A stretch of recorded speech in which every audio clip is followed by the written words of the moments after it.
નમસ્કાર દોસ્તો, આપ જોઈ રહ્યા છો સાયકલ મીડિયા સંચાલિત નવસારી લાઈવ। સમાજમાં એકતા વધે, સમાજમાં ધર્મ વધે અને સમાજ એકબીજા સાથે સંગઠિત બને એ માટે ગણેશ મંગળ એટલે કે ગણેશ ઉત્સવની શરૂઆત થઈ હતી। પરંતુ આજે નવસારીમાં ઉલટા ચિત્ર જોવા મળ્યા।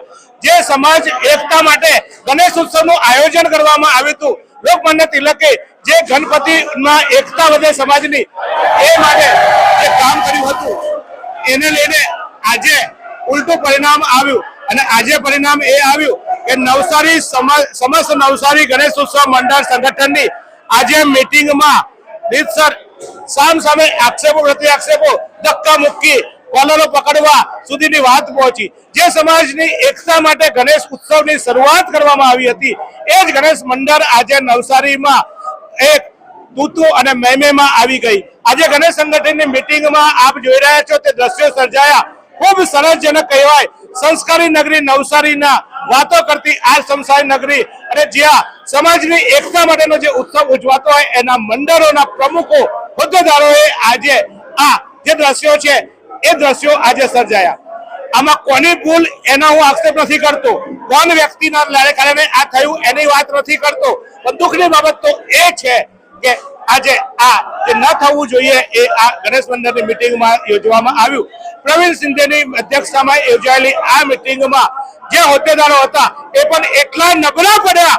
આખો વર્ષ પોતે પ્રમુખ હોવાના અથવા પોતે હોદ્દેદાર હોવાની વાતો કરનારા આજે જે નેતાઓ ખુરશી પર બેઠા હતા, જે નેતાઓ મંચ પર બેઠા હતા એ સભા સંચાલન કરવામાં એકદમ નાકામયાબ નીકળ્યા। સૌ બાબત છે જે ગણેશ સંગઠનના આખા જિલ્લાના પ્રમુખ તરીકે અથવા આખા શહેરના પ્રમુખ તરીકે તમે આખું વર્ષ વાહવાહી લૂંટી ત્યારે એક મીટિંગનું હેન્ડલિંગ તમે ના કરી શકો, તમે તમારા સભ્યોને ના સાચવી શકો તો આ સમાજની વાત કરનારા આ લોકોને આ હોદ્દા પર બેસવાનો અધિકાર નથી। કારણ કે જ્યારે એક પોતાના સમાજના સભ્યો એટલે કે પોતાના જ મંડળના સભ્યોને સાચા જવાબો ના આપી શકે, મીટિંગનું સંચાલન ના કરી શકે, ક્યાંક ભૂલ થઈ હોય તો આક્રોશ પણ હોય, એ આક્રોશને સમજવો જોઈએ, સમજાવવો જોઈએ।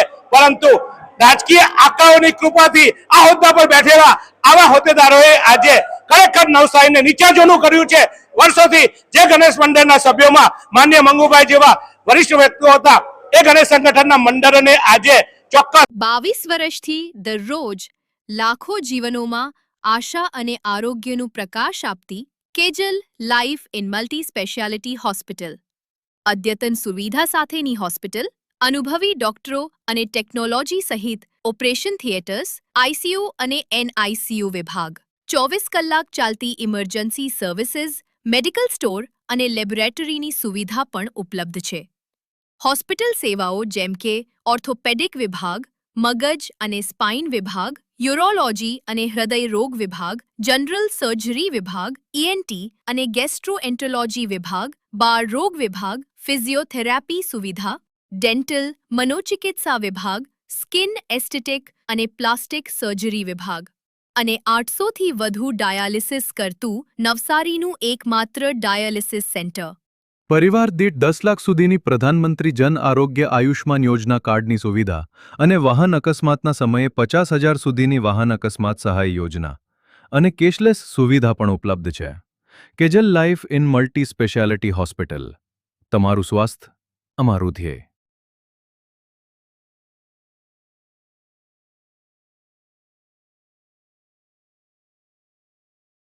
લૂનો લાગ્યો છે એના માટે આજે કાળી ટીલી સમાન છે। કારણ કે એક મંડળ જે મંડળની એકતાની વાત કરાતી હોય એ મંડળ જે એકતા માટે જે ગણેશ ઉત્સવની શરૂઆત થઈ હતી એ ઉત્સવની આજે મીટિંગના સંચાલનમાં ક્યાંક કચાશ રહી। તો સભ્યોએ પણ આજે કેટલાક મુદ્દાઓની અંદર ચર્ચા કરવી હતી તો એ પણ શિસ્તતા જાળવી હતી, પરંતુ કાયમ દબાઈને રહેલા આ સભ્યોનો આજે રોષ જોવા મળ્યો હતો। કારણ કે જે મંડળના હોદ્દેદારો બેઠા હોય એ જ બધું નક્કી કરી લેતા હોય છે અને પરિણામે સભ્યોનો અસંતોષનો આજે ઉકળતો ચરુ જોવા મળ્યો હતો અને એ ચરુમાં કેટલાય એવા તત્વો પણ ઘૂસી ગયા હતા કે જેને આજે આ મીટિંગને ખોરવવાનો પ્રયાસ કરવામાં આવ્યો। એનું કારણ એ હતું કે આજે મંડળ આગામી પ્રમુખ કોણ હશે એ નિશ્ચિત કરવામાં કચાશ રહી હતી। મંડળના સંગઠનના હોદ્દેદારો જે ચાર ચંડાલો બેઠા હોય છે એ ચાર ચંડાલોએ એવું નક્કી કર્યું હતું કે અમારા મંડળનો પ્રમુખ દિલીપભાઈ બનાવી દઈશું, પરંતુ સામે વિરોધ આવતા આજે આ મીટિંગને મુલતવી રાખવાનો જ આમ તો પહેલાથી નિર્ણય હતો। એટલે કે એક છુપો એજન્ડા એ હતો કે કોઈ પણ કારણસર મિટિંગ મુલતવી રાખવી, પરંતુ મિટિંગ મુલતવી રાખવા માટે સભ્યોના ઉશ્કેરાટને કારણ બતાવવામાં આવ્યું અને હવે કહેશે કે સભ્યોએ ગમે તેમ રજૂઆત કરી. અહીંયા રજૂઆત કરનાર આવનારા માટે જ્યારે ગુંડાગર્દી હોય એવા દ્રશ્યો પણ સર્જાયા હતા. કેટલાક પત્રકારોએ આ મુદ્દે રજૂઆત કરવાની કોશિશ કરી તો પત્રકારોને પણ ધક્કા મારીને બહાર કાઢવાની કોશિશ આ મંડળ દ્વારા કરવામાં આવી. કેટલાકે રજૂઆત કરવાની કોશિશ કરી તો એક રજૂઆતની સામે ખોટા અવાજો કરીને આ મિટિંગને ખોરવાનું કામ કર્યું. જે થયું એ ખરેખર આ નવસારી શહેર માટે શરમજનક ઘટના છે. આમાં હું કોઈનો દોષ નથી આપતો, પણ દોષ એ આપું છું કારણ કે બીજે કોઈ કદાચ બબાલ થઈ હોય, બીજે કોઈ કદાચ મિટિંગમાં આવું કોઈ સમાજની વાત હોય કે કોઈ પક્ષની વાત હોય અને જ્યાં આવી અસંગઠિતતા દેખાઈ હોય તો એ કદાચ માફ કહી શકાય. પણ જે ગણપતિ મંડળ જેનો પાયો એકતા માટે રચાયો હતો, સમાજને એક કરવા માટે, સમાજને સંગઠિત કરવા માટે જે ગણેશ બાપાની મૂર્તિ મૂકવાની શરૂઆત કરવામાં આવી હતી, એ જ ગણેશ મંડળમાં આજે અનેકતાના અભાવે, અશિસ્તના અભાવે એ મંડળોમાં જ્યારે સામ સામે ધક્કા મરાય, સામ સામે આક્ષેપો થાય, સામ સામે કોલર પકડાય અને ભાઈ હાથ પણ ઉપાડવા સુધીની ઘટનાઓ આવી હતી, તો આ દુઃખદ બાબત છે. ગણપતિ સંગઠન કે જેના માટે ગણપતિ બાપા મોરિયા કરીને આપણે વિઘ્નહર્તાને વાત કરતા હોઈએ, દરેક મંડળ, દરેક સોસાયટીઓ પોતાની એકતા બતાવવા માટે જ્યારે લડતા હોય, ઝઝૂમતા હોય ને ઉત્સવ ઉજવતા હોય, એવા સંજોગોમાં આ ગણેશ મંડળની મિટિંગમાં મેં ફરી વાર કહું છું, કોઈ કંપનીની મિટિંગ હોય, કોઈ બીજી મિટિંગ હોય, કોઈ સમાજની મિટિંગ હોય અને કદાચ ત્યાં હુસાતુસી થાય ને તો સખી લેવાય. પણ જ્યારે સંગઠન, સમાજની એકતા માટેની વાત કરનારા સંગઠનોમાં આ કક્ષાએ જ્યારે હુસાતુસી એક પદભાર સંભાળવા માટે અને એવા નમાલા લોકોને નેતૃત્વ આપવાને કારણે આ સંગઠનની આ દશા આવી છે અને આ ક્યારેય સાખીને લેવાય. આમાં હું કોઈનો દોષ નથી આપતો.